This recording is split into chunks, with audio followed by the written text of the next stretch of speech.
बहुत सारे नोवेल लिखा है, नोवेलिस्ट भी हैं। तो इन्होंने ये बताया कि there was a beautiful lady, एक बहुत ही खूबसूरत लेडी थी, बहुत ही खूबसूरत महिला थी। वो थी कहाँ की? तो वो वेस्ट की थी। वेस्ट मतलब जैसे आप लोगों ने पिछले क्लास में पढ़ा था कि वेस्ट मतलब क्या, जैसे यूरोप हो गया, बेबीलोनिया, सीरिया, सब जगह आपका, तो ये पाश्चात्य देश यानी वेस्टर्न लेडी थी, है ना।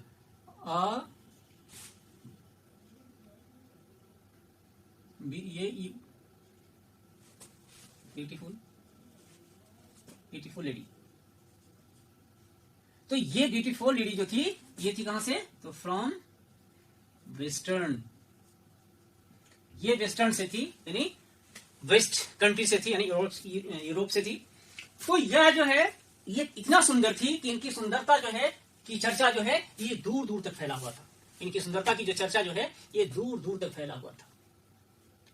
लेकिन ये अपने सुंदरता के सामने किन्हीं को ये टिकने नहीं देती थी। दैट मीन्स कि यह किसी की बात नहीं सुनती थी और किसी से भी कोई कमिटमेंट इनका नहीं था। दैट मीन्स कि अपने ये कह सकते हैं कि प्राउडी, है ना, सी वाज प्राउडी, और ये प्राउड फील करती थी। और ये कभी भी ये लोगों को वैल्यू नहीं देती थी, कभी भी किसी पर ये विश्वास नहीं की, कभी भी जो है ये विश्वास नहीं की।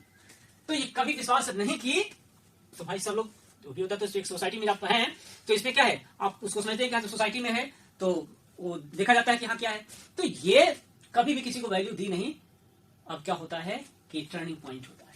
क्योंकि क्यों वैल्यू नहीं दी? तो देखिए इनके पास क्या थे, ये एक्सटर्नल ब्यूटी कह सकते हैं कि बाई या actually she had external beauty. इनके पास एक्सटर्नल ब्यूटी थे, इनके पास एक्सटर्नल ब्यूटी थे। तो due to this external beauty she thinks that I am the most intelligent lady of this world. इस संसार का मैं सबसे इंटेलिजेंट और स्मार्ट, इंटेलिजेंट एंड स्मार्ट मैं ही हूं, मेरे सिवा यहां पे कोई नहीं है। समय का पहिया चलता है, समय का पहिया चलते हुए जब ऐसा होता है कि ये रियल लाइफ में भी होता है कि जब आप नॉट ओनली फॉर लेडी, मैं ये लेडी की बात नहीं कर रहा हूं क्योंकि ये लेडी की बात तो इस आपको पोएम में है, इसलिए मैंने यहां लेडी लिखा है ना। लेकिन ये कहीं भी हो सकता है, जेंट्स के साथ भी हो सकता है, जो पुरुष है उनके साथ भी हो।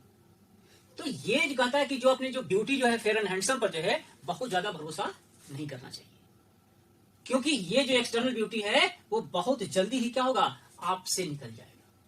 जब आपसे निकल जाएगी ब्यूटी ये, तब ये यहां पे फिर क्या होगा, आप फिर कुछ नहीं, नथिंग। लेकिन if you have internal beauty, लेकिन जब आपके पास यदि इंटरनल ब्यूटी है तो वो इंटरनल ब्यूटी क्या है, वो फॉर एवर होता है, वो हमेशा के लिए होता है, वह कभी समाप्त नहीं होता है। तो ये वो हमेशा जो है वह आपके लिए रह जाएगा फॉर एवर। एक्सटर्नल ब्यूटी जो क्या होता है वो फॉर एवर होता है। अब जो बेचारा जो यहाँ पे जो पोएट हैं, तो पोएट जो है इनसे चूंकि ये इनसे प्रेम करते थे लेकिन बहुत ज्यादा इनको वैल्यू नहीं मिला, है ना। इनके साथ इनके मोहब्बत की दास्तां, मोहब्बत की गाड़ियां नहीं चली, नहीं बढ़ी, है ना। इसीलिए क्या है, इन्होंने अपनी दास्तां को लिखा है। मैंने पहले बताया कि जितने सारे कवि हैं तो नहीं हुआ तो सारा दास्तां हम लोग पर डाल दो, सारा जो हम लोग को सुना दो कि हम ऐसे किया, ये किया, ये किया, है ना। और हम लोग जो है वो क्या है, बस बोर्ड की तैयारी करते रहो, है ना। उन्होंने जो है प्रेम मोहब्बत किया और हम लोग क्या है, हम लोग उसको बोर्ड की तैयारी में शामिल कर लो, बोर्ड की तैयारी में शामिल कर लो। बोलिए जो पूछा जाएगा आप नहीं पढ़ी, अब बोले कि वो प्रेम क्या, तो तुम समझो हमारा हमको क्या मतलब है। लेकिन अब यहाँ तो मतलब आपको रखना पड़ेगा, यहाँ मतलब नहीं लिखेंगे तो अभी क्या में लिखेंगे क्या, वही उनकी प्यार मोहब्बत की बात हम लोग को लिखना है, ठीक है। तो ये इन्होंने लिखा कि ये कभी किसी को वैल्यू नहीं दी, इसलिए क्या है, तो लिखा कि एक्सटर्नल ब्यूटी के कारण, ड्यू टू एक्सटर्नल ब्यूटी, क्योंकि उनके पास एक्सटर्नल ब्यूटी थी, वह काफी जो है सी वाज फेयर कम्प्लेक्शन, वह गोरी थी, वह जो है फेयर कम्प्लेक्शन थी, एक्सटर्नल ब्यूटी उनके पास थे, इसलिए क्या है वह अपने मूड में थे। अब ये जो कहा जाता है कि ये चूंकि मैंने पता था कि वो 2 दिन में ढल जाएगा। अब देखिए क्या होता है कि ऐसा होता है कि अचानक जो है सी इज डाइड अनफॉर्चुनेटली, है ना। ये तो कभी नहीं बोला था कि हाँ अरे वो मर जाए, ऐसा तो बोल ही नहीं सकते हैं, है ना। वो तो ही बोल सकते हैं भाई तुम जाके खुश रहो, कहीं रहो, खुश रहो। तो ये अब जो है क्या है कि ये जो यहाँ पे जो एक्सटर्नल ड्यूटी थे इनके पास, तो वो तो उस समय तो किसी को जो है क्या है वो समझी नहीं, किसी को वैल्यू दी नहीं, किसी को कमिटमेंट की नहीं। अब देखिए क्या होता है कि ये जो सारी अच्छाइयां जो है, देखिए अब जो है, अब ये अच्छाइयां या बुराइयां, ये दोनों इसी के साथ क्या है, इसी से संबंध जुड़ा रहता है। अब देखिए क्या है, ये सी इज राइट। अब तो यहाँ ये डाइट डेथ कर गई। अभी जब डेथ कर गई तो अब ये क्या है, इसको गाड़ दिया गया, ये गाड़ दिया गया। तो गाड़ने के बाद क्या है, इसको बरीड कर दिया, गाड़ दिया गया। गाड़ने के बाद क्या है, इसको बरीड करने के बाद जो है इस पर वही क्या है गया, इसका एपिटाफ है। यही आपका एपिटाफ हो गया। एपिटाफ यही हो गया आपका शिलालेख, यही आपका एपिटाफ है, मतलब यही आपका शिलालेख है, यह आपका एपिटाफ है। तो ये इसी पर क्या है, इसका शिलालेख पर क्या इसको नाम लिख दिया गया। अब देखिए तो नाम लिख दिया गया, लेकिन अब कहता है कि ये जो है ब्यूटी जो थी, तो ब्यूटी मतलब इसके पास जो ब्यूटी थी, इस लेडी के पास जो ब्यूटी थी, सौंदर्य जो थे, अब इनके डेथ के साथ, इनकी मृत्यु के साथ ही क्या है, इनके जो सारे जो ब्यूटी थे वो क्या हो गए, वैनिस्ड हो गए। सारे ब्यूटी जो है ये वैनिस्ड हो गए, सारे जो है समाप्त हो गए, सारे ब्यूटी जो है इसके साथ चले गए। जैसे इन्होंने जो डेथ किया, तो डेथ करने के बाद जो है इनकी ब्यूटी जो है इनके साथ साथ क्या है, वह चली जाती है, ये ब्यूटी इनके साथ नहीं गई। अब देखिए इन्होंने कहा कि अभी जब देखिए भाई बेचारे इसे प्रेम करते थे, अब ये चल गई, तो अब क्या होगा, इनके मृत्यु पर तो शोक प्रकट होगा इनका। तो ये the poet was very sad, ये जो पोएट थे, पोएट वॉज वेरी सैड, ये बहुत ही उदास थे। तो पोएट वॉज वेरी सैड, ये बहुत ही उदास थे।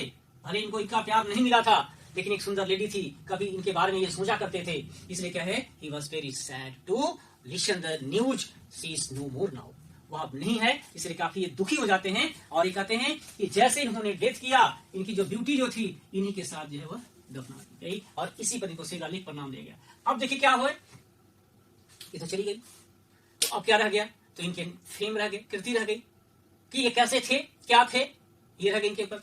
तो अब ये कहता है यहाँ पे, कभी कहते हैं कि कभी जो है he was very sad here, ये कभी यहाँ पे बहुत ही उदास हैं, बहुत ही गंभीर मुद्रा में है, क्योंकि इन्होंने क्या है, ये कभी उनके बारे में सोचा था, तो उसके बाद ये कभी नहीं है।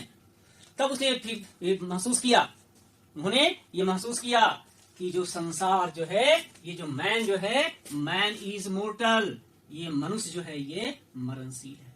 मैन इज मोर्टल, ये मन जो है क्या है, ये मैन जो है क्या है, ये मरणशील है। आदमी यहाँ पे आया है तो जाएगा, राजा रंक फकीर, तो राजा रंक फकीर सब जाएंगे, ये जो है मैन इज मोर्टल, ये मनुष्य जो है मरणशील है। केवल जो सोल है, जो आत्मा है, तो soul is immortal, soul is immortal, जो सोल है यही केवल आपका क्या है, इमोर्टल है, बाकी सारी चीज क्या है, मोर्टल है। तो ये जो सोल हमारा है, जो ये हमारी जो आत्मा है, यही आत्मा क्या है, ये इमोर्टल है, ये इमोर्टल है, मरणशील है, ये अमरणशील है। यानी नैनम छिन्दन्ति शस्त्राणि नैनम दहति पावकः न चैनम गृह्णातो न शोषयति मारुतः। ये जो सोल है, काव्य महाभारत में लिखा है कि नैनम छिन्दन्ति शस्त्राणि नैनम दहति पावकः न चैनम क्लेदन्त्यापि न शोषयति मारुतः। मतलब आत्मा जो है, सोल मीन्स आत्मा, इसको न आग जला सकता है, तलवार कोई शस्त्र इसको काट सकता है। नैनम छिन्दन्ति शस्त्राणि नैनम दहति पावकः, तो मतलब कि कोई इसको कुछ बिगाड़ नहीं सकता है, न याग बहा सकता है, न पानी ले जा सकता है। यानी ये ही क्या है, आपका इमोर्टल है, यानी अमरणशील है, अमरणशील है, ठीक है। और जो कोई मन जो है, आदमी क्या होता है, वह मरणशील होता है। इसलिए वैल्यू आत्मा की होनी चाहिए, न कि वैल्यू जो केवल आदमी की होनी चाहिए, और आदमी में उसके क्वालिटी की वैल्यू होनी चाहिए, न कि जो है उसके ये एक्सटर्नल ब्यूटी की। तो जो इंटरनल ब्यूटी है, तो इंटरनल ब्यूटी जो है वो सबसे बड़ा जो ब्यूटी जो है वो आपका इंटरनल ब्यूटी है। इंटरनल ब्यूटी हमारे पास होनी चाहिए। तो ये इंटरनल ब्यूटी जो है क्या है, सोल जो है हमारी जो आत्मा है वही क्या है, जीवित रहती है, वही जीवित रखता है हमें। और यहाँ पे जो रिटर्न जो वहां पर जो है, जो जितने गुस्सा का लोग होते हैं, सभी लोगों को वो दूसरा मकरव बनता है। जैसे देखिएगा कि बीजेपी का वो स्टैचू लगा हुआ है, तो आर एन टैगोर का लगा हुआ है, प्रेमचंद का लगा हुआ है, तो दिनकर का लगा हुआ है। वो एपिटाफ क्यों लगा हुआ है, स्टैचू क्यों लगा हुआ है, क्योंकि आज हम उनको याद करते हैं। आज हम कितने पीढ़ी निकल गए, हम लोग आज देते हैं, हमारे बच्चे, हमारे जो है बाद के भी जनरेशन वाले आएंगे तो वो देखेंगे कि वो देखो वहां पे 7 स्टैचू, वहां जो है 7 स्टैचू लगा हुआ है, कहाँ, वो सचिवालय के पास, सेक्रेटेरिएट के पास। तो वो क्या है, आपको कहीं ना कहीं आपको रिमाइंड करता है, कहीं ना कहीं आपको पास्ट में ले जाता है। तो ये जो था, दैट मींस की conclusion we can say that a person should have internal beauty, not external beauty, and always we should live together and always live with the proper manners and proper affection among ourselves. तो अब ये तो हो गया आपके Walter डिलामेयर epitaph, ठीक है। उसके बाद एक आपका लास्ट पोएम बच गया है, क्योंकि अभी तक 9 पोएम कर चुके हैं और ये लास्ट पोएम बच गया है। और ये जो पोएम है वो पोएम का नाम आप खुद गेस कीजिएगा, है ना।